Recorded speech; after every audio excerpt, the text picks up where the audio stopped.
মিঠি যারা সিরিয়ালে আমরা আগামী পর্বে দেখতে পাবো যে নীলু ফ্রিজে এসেছিল, ফ্রিজ খুলে একটু পানি নেওয়ার জন্য, কারণ তার ঘরে একটুও পানি ছিল না। কিন্তু নীলুর বৌদি যা বলছিল যে আবার কি চুরি করতে এসেছো, তুমি নিচে নেমেছো কেন, তোমার তো নিচে নামা একদমই বারণ, কারণ আমাদের বড়লোক বাড়ি, কোথায় কি ছিটিয়ে রয়েছে, তুমি সেগুলো চুরি করে হয়তো ব্যাগ ভর্তি করে নিয়ে চলে যেতে পারো, তোমার নিচে আসা বারণ।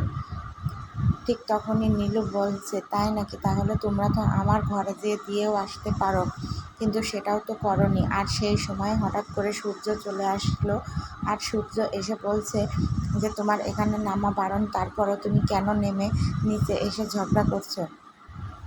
তো নীলু বলছে, তাই নাকি, আমার নিচে আসা বারণ, তাহলে আমার ঘরে একটা ফ্রিজ বসিয়ে দাও, আর আমি তোমাদের ফ্রিজে হাত দিব না। তখন নীলুর বৌদি বলছে, তাই নাকি, এখন ফ্রিজ চাচ্ছ ঘরে, আবার কয়দিন পরে নাকি কি জানি চেয়ে বসো। তো এবার নীলু পায়ে পা লাগিয়ে ঝগড়া করছে আর হুমকি দিচ্ছে যে আমি কিন্তু এবার আমার লরিয়ারকে সব কিছু জানিয়ে রাখবো। তো সূর্য বলছে যে তোমার যা ইচ্ছে জানাতে পারো।